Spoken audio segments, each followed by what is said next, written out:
Venganza con nombre. Bienvenidos de nuevo a este canal. Me llamo Valentina Ríos, tengo 29 años, y pasé por la casa de mi abuelo un martes gris de octubre sin avisar antes. Rogelio abrió la puerta antes de que yo terminara de tocar. Su rostro tenía el color del papel. Me tomó de la manga, me jaló hacia adentro y susurró las palabras que todavía escucho por las noches: entra rápido. Escóndete ahora mismo. Abrí la boca para preguntar por qué, pero entonces escuché las llantas de un auto sobre la grava detrás de mí, y el coche de mi madre entró al camino. Me empujó hacia la cocina, hacia el hueco estrecho detrás del mueble de la despensa. Mi abuelo no parecía confundido. Parecía un hombre que había estado esperando exactamente este momento. En los siguientes 35 minutos escuché cosas que cambiaron para siempre la forma en que veía a mi madre, y lo que hice después rompió a mi familia en pedazos. El hueco detrás de la despensa olía a café frío y madera vieja. Pegué la espalda a la pared y me hice pequeña. El corazón me golpeaba las costillas con tanta fuerza que estaba segura de que podían oírlo. La puerta principal se abrió sin que nadie tocara. La voz de mi madre llegó primero, brillante y cálida como no la escuchaba en años. Papá, somos nosotros. No te levantes. Pasos cruzaron la sala. 2 personas más la siguieron. Reconocí el paso lento y pesado de Ricardo, el hombre con quien se había casado poco más de un año atrás. El tercer paso era rápido y ligero, una mujer que no conocía, con tacones que resonaban sobre la madera que mi abuelo había instalado con sus propias manos. Escuché el sofá suspirar cuando alguien se sentó. Escuché a mi abuelo preguntar, con voz delgada y distraída, si alguien quería té. Nadie respondió. En cambio, la mujer desconocida habló, directa al grano, y dejó algo pesado sobre la mesa de centro. Papeles, una pila gruesa, del tipo que hace un golpe suave y caro al caer. Vamos a mantener esto simple, Rogelio, dijo. Solo unas firmas hoy. Mi madre soltó ese sonido tranquilizador que usaba cuando yo era pequeña y tenía miedo.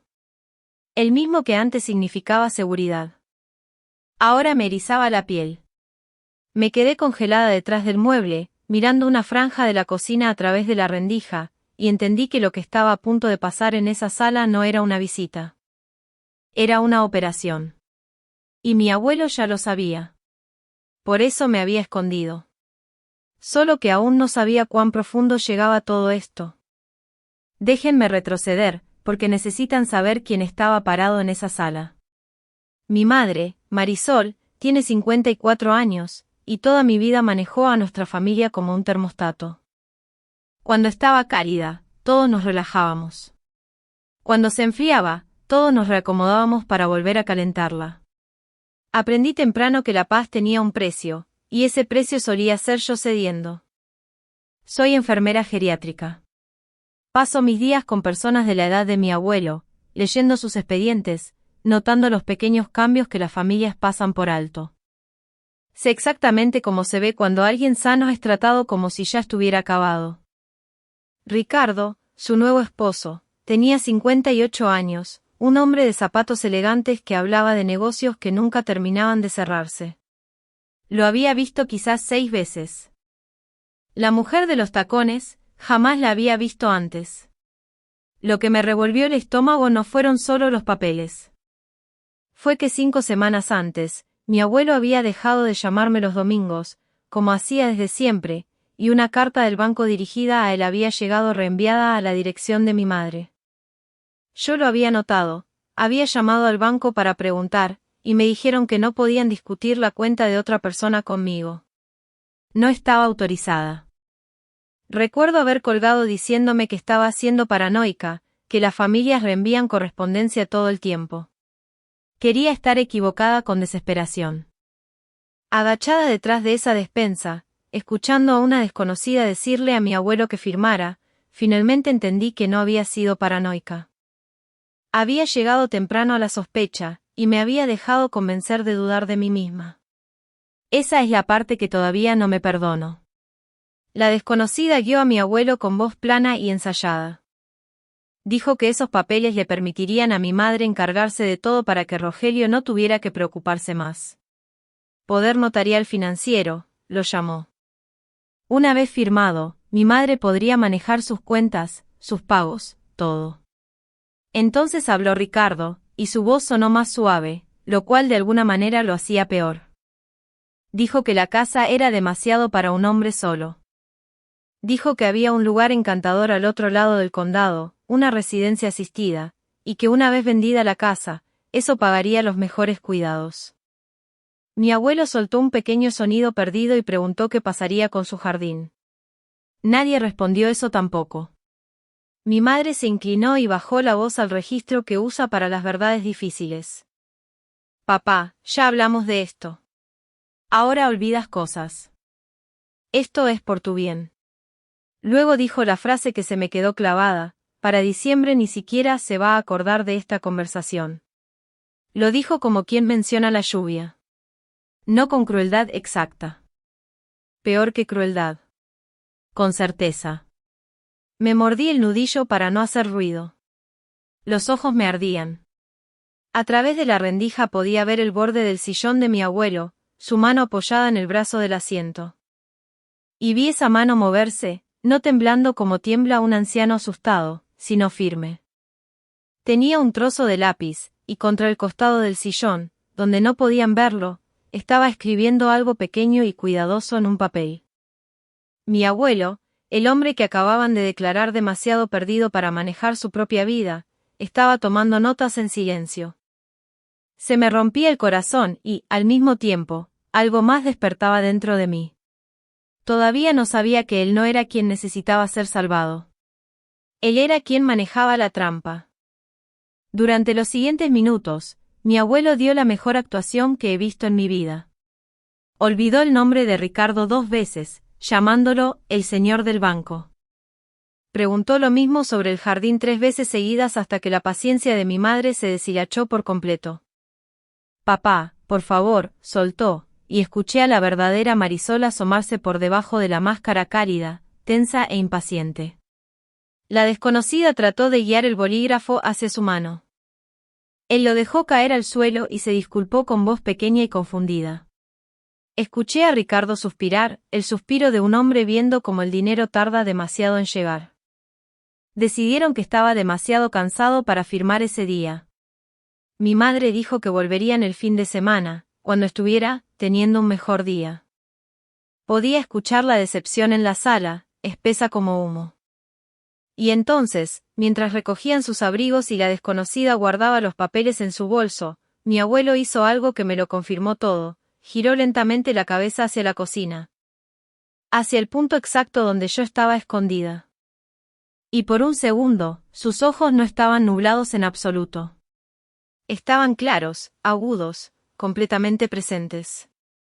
Y me encontraron en la oscuridad detrás de ese mueble como si hubiera sabido dónde estaba yo todo el tiempo. Hizo un gesto mínimo con la cabeza: quédate quieta, espera. Después la niebla volvió a cubrir su rostro y preguntó, a nadie en particular, si ya era hora de cenar. Me temblaban las manos. Mi abuelo no estaba confundido. Mi abuelo estaba fingiendo, y lo hacía tan bien que su propia hija le creía. La pregunta que me llenaba el pecho era simple y terrible: ¿cuánto tiempo llevaba actuando? Dejaron los papeles sobre la mesa, para que los revisara. Mi madre le besó la frente y le dijo que descansara. La puerta se cerró, el auto arrancó, y la grava volvió a crujir mientras se alejaban. Conté hasta 60 en la oscuridad, como se cuenta durante una tormenta, esperando estar segura. Entonces mi abuelo dijo, con su voz real, baja y firme: ya puedes salir, vale.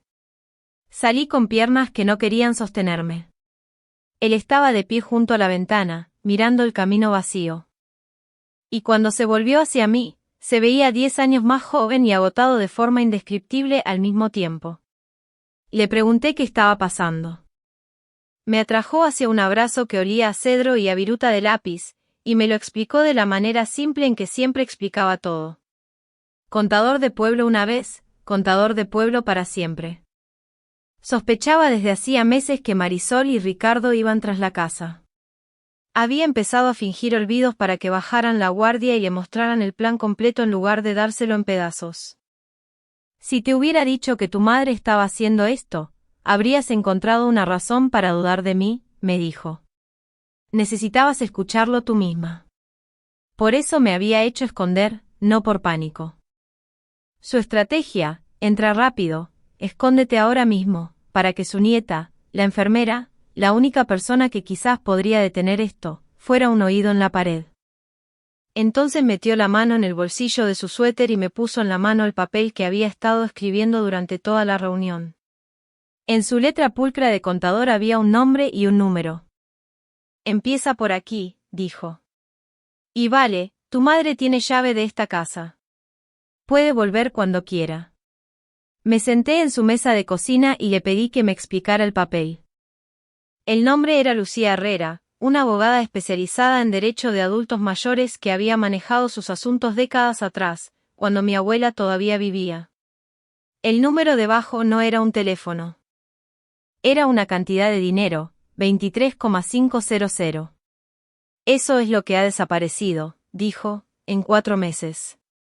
Había notado que el saldo de la cuenta bajaba. Retiros pequeños que él nunca hizo. Unos cientos aquí, 1000 allá, espaciados para no disparar ninguna alarma.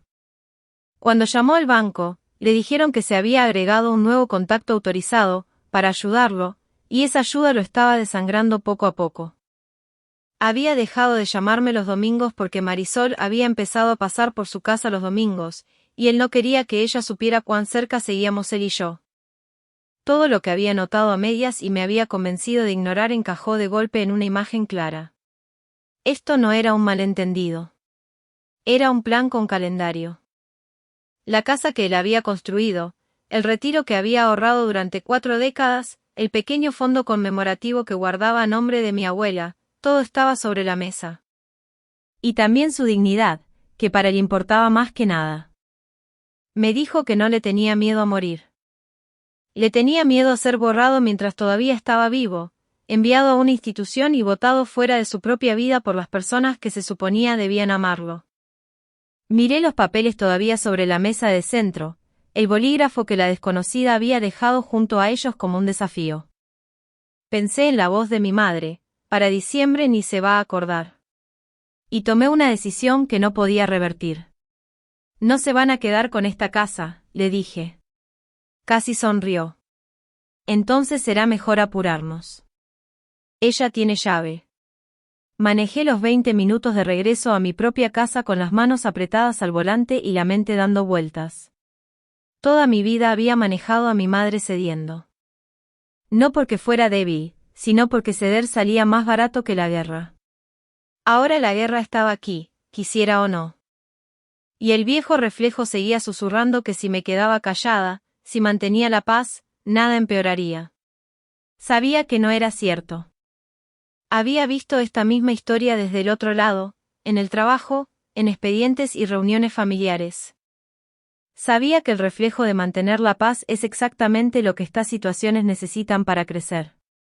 Esa noche no pude dormir. Así que hice lo que hacen las enfermeras, investigué. Lo que encontré me heló el estómago. Los hijos adultos son los perpetradores más comunes de abuso financiero hacia personas mayores, no desconocidos por teléfono, no estafadores del extranjero, sus propios hijos. Casi el 40% de los casos reportados a las autoridades federales involucran a hijos adultos vaciando las cuentas de un padre. Y un poder notarial, una vez firmado, es brutalmente difícil de revertir. Si mi madre conseguía esa firma, dejaría de estar rompiendo la ley. Empezaría a operar dentro de ella, legalmente, con el propio nombre de mi abuelo dándole permiso. Me senté en mi mesa de cocina a las 2 de la mañana con un cuaderno y empecé a anotar todo lo que sabía. Fechas, montos, la carta reenviada, la desconocida con los papeles. La sobreresponsabilidad siempre ha sido mi defecto, mi necesidad de cargar con lo que no me corresponde. Por primera vez, estaba apuntada hacia el blanco correcto. Cuando el cielo empezó a aclarar, ya tenía un plan que comenzaba con una llamada telefónica. Me quedé sentada en mi auto afuera de su casa mucho después de que se fueran, parte de mí todavía queriendo creer que había escuchado mal. Si alguna vez has descubierto a alguien que amas en una mentira que ya no puedes desoír, conoces ese silencio. Quédate conmigo, porque lo que hizo mi abuelo después lo cambió todo.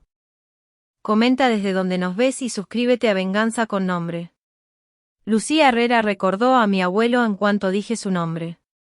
Rogelio Fuentes, dijo, cálida y rápida. El hombre más agudo de Río Blanco. ¿Cómo está? Le conté la verdad, y la calidez de su voz se transformó en algo más duro y más útil. Había pasado casi 30 años en derecho de adultos mayores, y había visto esta exacta maquinaria funcionar más veces de las que podía contar. Me expuso la situación en términos claros, sin rodeos, cosa que agradecí. Mientras él no hubiera firmado el poder notarial, todavía teníamos una puerta abierta, pero se estaba cerrando. Para mantenerla abierta necesitábamos 3 cosas. Primero, prueba de que mi abuelo estaba mentalmente competente, una evaluación real de capacidad hecha por un médico, para que nadie pudiera alegar que no sabía lo que hacía. Segundo, documentación del dinero que ya se había movido, los retiros, el contacto agregado, todo. Tercero, podíamos reportar el caso completo a servicios de protección al adulto mayor y dejar que el Estado investigara. Pero Valentina, dijo, y su voz bajó de tono, si ya programaron una firma para este fin de semana, hablamos de días, no de semanas. Una vez que firme, todo se vuelve 10 veces más difícil. Estaríamos peleando para deshacer un documento legal en lugar de evitarlo. Le pregunté qué podía hacer yo que importara más en ese momento. Lo pensó un segundo. Eres enfermera, dijo. Sabes cómo funciona una evaluación de capacidad. Consíguele una con alguien creíble, que quede en el expediente. Ese es el muro que no pueden escalar, porque todo su plan descansa en una sola mentira, que él no es competente. Demuestra que sí lo es y el plan se derrumba. Colgué con una lista de pendientes y una cuenta regresiva. Días, no semanas. Y mi madre tenía llave de su puerta principal. Aquí fue donde mi trabajo dejó de ser un trabajo y se convirtió en un arma. No del tipo que usaba mi madre, que negociaba con calidez encendida y apagada, con culpa, con papeles deslizados frente a un hombre al que ella misma había declarado demasiado confundido para leerlos. Mis armas eran diferentes, y esa diferencia era todo el punto. Ella trabajaba con manipulación. Yo trabajaba con documentación. Ella quería que declararan incompetente a mi abuelo a puerta cerrada. Yo lo haría examinar a plena luz por un médico cuya firma significara algo. Llamé al doctor Medina, un geriatra con quien había trabajado codo a codo durante 6 años, un hombre tan meticuloso que revisaba 2 veces sus propias revisiones. Le conté lo que estaba viendo. No dudó. Reservó a Rogelio para una evaluación cognitiva completa ese viernes, 3 días después. No como favor, no como atajo, un examen real, con puntuación real, que resistiría cualquier cuestionamiento en cualquier lugar. Se lo expliqué a mi abuelo por teléfono esa noche y se quedó callado un momento. Luego dijo, bien. Que digan que estoy acabado. Voy a hacer el examen y a demostrar que sigo aquí. Esa era la forma exacta del plan. Todo el esquema de mi madre dependía de una sola afirmación, que él no entendía lo que estaba firmando. Si un médico creíble ponía por escrito que entendía todo perfectamente, su mentira no tendría dónde sostenerse. Yo no iba a gritarle. No iba a suplicarle. Iba a construir un muro de hechos tan claro que ninguna cantidad de voz cálida pudiera convencer a nadie de rodearlo. Dormí un poco mejor esa noche, no mucho, porque seguía pensando en esa llave, en que una firma programada para el fin de semana nos dejaba casi sin margen. Y en que la gente como mi madre se mueve más rápido en cuanto siente que la están vigilando. Mi madre me llamó a la mañana siguiente con su voz cálida. Esa fue la primera señal de alerta. Solo se ponía así de dulce cuando quería algo. Cariño, dijo, he estado queriendo hablar contigo sobre tu abuelo. Me contó que se estaba deteriorando, que le partía el corazón, que ella y Ricardo solo trataban de protegerlo de sí mismo. Dijo que odiaría que él firmara un mal contrato o cayera en una estafa. La ironía casi me hizo reír, y bajo la miel podía escuchar la verdadera pregunta que estaba pescando. Quería saber qué sabía yo.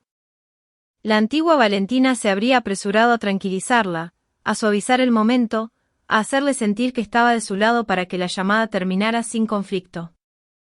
Sentí el reflejo subir por mi garganta como siempre. Me lo tragué. Eso es muy triste, mamá, dije, y nada más. Plano, seguro. No le di ningún hilo del que tirar. Hubo un breve silencio de su lado, el sonido de alguien recalculando. Entonces, casual como si nada, mencionó el cumpleaños número 82 de mi abuelo, dentro de 3 semanas. Va a venir toda la familia, dijo. Los vecinos, el pastor, todos. Va a ser hermoso. Lo dijo con ligereza, pero escuché el peso debajo. Estaba reuniendo público. Fuera lo que fuera que planeaba hacer, quería hacerlo frente a gente, para que pareciera consenso y no un robo. Le dije que la fiesta sonaba bonita y colgué antes de que mi voz me delatara. Entonces me quedé muy quieta. Había movido la fecha. Ya no era el fin de semana, sino el cumpleaños. Quería testigos. Y eso me dijo que era más peligrosa de lo que temía, porque estaba pensando en cómo se vería todo esto ante los demás. El miércoles llevé a mi abuelo al banco. Quería cambiar su dirección de correspondencia de vuelta a su propia casa y pedir un estado de cuenta de los últimos 6 meses. Cosas simples y razonables que un hombre tiene derecho a hacer con su propio dinero. Nos atendió un joven cajero llamado Andrés, que miraba su pantalla con una cara cada vez más incómoda. Mi abuelo le preguntó con educación por qué sus estados de cuenta llegaban a la dirección de su hija. Andrés dijo que se había solicitado un cambio en su nombre. Mi abuelo preguntó quién había autorizado agregar a Ricardo como firmante en una de sus cuentas. A Andrés se le pusieron rojas las orejas. El cambio estaba respaldado por una autorización limitada que Carmen le había sacado semanas atrás bajo la excusa de ayudarlo con los pagos. Presentada en persona con una tarjeta de firma notariada que había pasado el proceso del banco. Todo técnicamente en regla. Ahí estaba. La cosa que sigo intentando que la gente entienda, hicimos todo bien y aún así chocamos contra un muro. Mi abuelo lo había detectado, lo había cuestionado, había ido en persona a corregirlo, y aún así no era una simple cancelación. Quitar a un usuario autorizado, disputar los retiros, todo eso tomaba tiempo, proceso y en algunos casos, la cooperación de ambos titulares de la cuenta, que era justo el punto. El dinero seguía moviéndose por una puerta que alguien había dejado entreabierta con un sello. Entonces Andrés dijo algo que me heló la sangre. Alguien ya había llamado con anticipación para avisar que un poder notarial financiero a nombre de mi madre llegaría en cualquier momento, para que estuvieran listos y lo procesaran apenas llegara. El documento en sí todavía no estaba firmado. Pero el terreno ya estaba preparado. Cada riel colocado de antemano, para que su firma fuera lo único que faltara agregar. Le pregunté a Rogelio en voz baja si había firmado algo. No lo había hecho. No estaban esperando al banco. Lo estaban esperando a él, en la fiesta, rodeado de gente. Conseguimos el estado de cuenta. Cambiamos la dirección de vuelta. Pero salí de ese banco entendiendo que la trampa ya no era un plan. Estaba medio construida. Esa noche fui a buscar a la mujer de los tacones. No tardé mucho. Se llamaba Carmen Duarte y se hacía llamar consultora de cuidado para adultos mayores, lo cual resultó significar lo que ella necesitara que significara. No era abogada. No era trabajadora social con licencia. Era notaria que manejaba un negocio paralelo, ayudando a familias en transición. Y las reseñas que encontré pintaban un cuadro claro. Se especializaba en conseguir que personas mayores firmaran documentos rápido, antes de que algún familiar que pudiera oponerse llegara a la habitación. Una familia escribió que se había presentado mientras su padre estaba con medicamentos para el dolor y salió con una firma 1 hora después. Trabajaba por comisión, un porcentaje de cada transición que cerraba. Para Carmen, mi abuelo no era una persona. Era un trato. Y cuanto más leía, más entendía lo que mi madre y Ricardo habían armado. Marisol aportaba la confianza, la hija cálida que diría que todo era por el bien de papá. Ricardo aportaba el motivo y el papeleo. Carmen aportaba la maquinaria que convertía la confusión de un anciano, real o fingida, en tinta legalmente vinculante. 3 personas, 3 funciones, un solo objetivo. Entonces encontré el detalle que me hizo bajar la laptop y quedarme mirando la pared. La página de citas en línea de Carmen mostraba un bloque largo reservado para la tarde del cumpleaños de mi abuelo. Sin nombre de cliente, solo sesión de firma, un sábado que ella normalmente marcaba como libre. Alineado exactamente con la fiesta que mi madre acababa de mencionar como al pasar. No costaba mucho ver de qué se trataba. No solo estaban usando la fiesta como fachada. Lo habían planeado hasta la hora exacta. Rodearlo de seres queridos, pastel y globos dorados. Hacerlo sentir seguro y amado. Y luego sacar los papeles frente a todos, para que cuando firmara, medio pueblo pudiera jurar que lo había hecho feliz y por voluntad propia. Era inteligente. Era paciente. Era lo más frío que he visto jamás. El viernes llegó. Llevé a mi abuelo al consultorio del doctor Medina y me senté en la sala de espera mientras un hombre cuidadoso hacía preguntas cuidadosas durante casi 2 horas. Cuando salieron, el doctor Medina me miró por encima de sus lentes y dijo, sin rodeos, que Rogelio era uno de los hombres de 82 años más lúcidos que había examinado en años, totalmente orientado, excelente memoria. Juicio sólido. Lo puso todo por escrito, fechado y firmado. Exactamente el muro que Lucía me había dicho que construyera. Mi abuelo se veía satisfecho de una forma tranquila, como un hombre que acababa de cuadrar sus cuentas hasta el último centavo. Pero fue lo que hizo en el auto después lo que nunca voy a olvidar. Metió la mano en una bolsa de tela que había traído y puso en mi regazo una vieja lata metálica, del tipo que alguna vez guardó galletas navideñas, con la tapa suavizada por décadas de uso. Había sido de mi abuela. Es hora de que la tengas, dijo. Le pregunté qué había adentro. Solo me dijo que la abriera en casa, a solas, y que leyera la carta primero.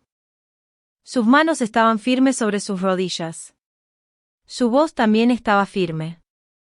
Pero sus ojos brillaban, y entendí que este hombre tranquilo y competente había estado cargando algo pesado durante mucho tiempo, y por fin había decidido soltar una parte. Sostuve esa lata todo el camino, el metal frío a través de la manga, y algo en ella me estudió más que cualquier documento legal. Ya tenía la firma de un médico diciendo que mi abuelo sabía exactamente quién era. Y tenía la caja de mi abuela en el regazo, y un nombre y un número en la letra prolija de mi abuelo. El muro se estaba levantando, pero el corazón de todo esto todavía no estaba en ningún expediente. Estaba en esa caja. Abrí la lata esa noche en mi propia mesa de cocina. Encima había una carta con la letra ondulada de mi abuela, escrita unas semanas antes de morir, cuando yo todavía estudiaba enfermería. Elena Fuentes sabía que se le acababa el tiempo, y había usado parte del para escribirle al futuro. La carta no era exactamente para mí. Era para la familia, para leerse cuando importara. Escribió sobre cómo había visto el dinero pudrir a otras familias que conocía, cómo había visto herencias convertir a hermanos en extraños. Escribió que temía que le pasara la suya. Y luego escribió una línea sobre Marisol que me deshizo. Sabía que mi madre se sentía no amada. Escribió que Marisol había pasado su infancia creyendo que Rogelio amaba más el trabajo conmemorativo, la iglesia, el pueblo entero, que a su propia hija, y que parte de ese dolor era real. Y parte era una historia que Marisol se contaba a sí misma, y que ambos tipos de dolor pueden pudrir a una persona por dentro. Por favor, escribió mi abuela, no dejen que el dinero decida quiénes somos los unos para los otros. Debajo de la carta estaba la razón de todo. El testamento original de mi abuelo y un documento de intención, especificando que la casa nunca debía venderse ni entregarse a nadie. Estaba destinada a financiar una beca de enfermería a nombre de mi abuela, para enviar a jóvenes como yo a estudiar, tal como Elena siempre había soñado. La casa nunca fue para vender. Fue para enviar enfermeras a la universidad en su nombre. Me quedé sentada largo rato con la voz de mi madre en la cabeza, para diciembre ni se va a acordar. Y pensé, con una calma que me sorprendió, que sí se acordaría. El médico lo había probado por escrito. Mi abuela había dejado la razón en una lata de galletas. Ahora solo tenía que asegurarme de que todo el pueblo también lo viera. El sábado presenté el reporte ante Servicios de Protección al Adulto Mayor. Me senté con la trabajadora de admisión y expuse todo con claridad, de la forma en que armaría el expediente de un paciente, la correspondencia reenviada. Los 23,500 en retiros con el estado de cuenta que lo respaldaba, el usuario autorizado agregado, la solicitud pendiente del poder notarial. Carmen Duarte y su comisión y su cita reservada para el cumpleaños, la evaluación de capacidad del médico probando que era competente. No opiné. No insulté a mi madre. Les di hechos con fechas, porque los hechos con fechas son lo único que mueve a una burocracia. También llamé a la Línea Nacional de Fraude contra Adultos Mayores para orientación, y una voz paciente me explicó qué esperar y cuáles eran los derechos de mi abuelo. Incluyendo que cualquiera que actuara como su representante podía estar legalmente obligado a rendir cuentas de cada peso, por escrito. Estaba haciendo todo esto yo sola, una llamada a la vez, un formulario a la vez. Nadie me estaba regalando una victoria. La estaba construyendo con mis propias manos, entre turnos de trabajo, de madrugada.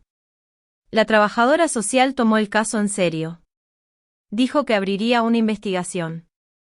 Y entonces dijo lo que yo temía: esto toma tiempo, señorita Ríos. Hay que entrevistar a todos, revisar expedientes. Realistamente, son semanas. Le hablé de la fiesta, de la firma programada para esa tarde, de la emboscada disfrazada de celebración. Su rostro se tensó, pero fue honesta conmigo. No podía prometer que la investigación concluyera antes. El Estado avanzaba a su propio ritmo. Manejé de regreso entendiendo que la maquinaria de la justicia, por real que fuera, no llegaría a tiempo para protegerlo en esa fiesta. Si mi abuelo iba a estar a salvo, tendría que pasar en esa sala, frente a todos, y yo tendría que ser quien lo hiciera. Los días pasaron rápido. Con ayuda de Lucía armé una carpeta sencilla, la evaluación del doctor Medina, el estado de cuenta con los retiros marcados, la confirmación de que Servicios de Protección había abierto una investigación, la información sobre Carmen Duarte y su cita reservada. Y al final, la carta de mi abuela y el testamento original con la beca de enfermería. Decidí no grabar nada en la fiesta. Habría sido el camino fácil, pero también me habría hecho pequeña. Mi abuelo había elegido el camino honesto en cada paso, fingiendo olvido solo para exponer un crimen real, nunca fabricando pruebas, solo revelando lo que ya era verdad. Yo haría lo mismo. El día de la fiesta, la casa de mi abuelo estaba llena de gente, 82 globos dorados cruzando la sala, un pastel con su nombre en letras azules, 55 invitados entre vecinos, primos y el pastor del pueblo. Mi madre se movía radiante entre ellos, tocando brazos, aceptando condolencias anticipadas por la difícil decisión de cuidar a su padre. Carmen esperaba cerca del pasillo con su carpeta de cuero bajo el brazo.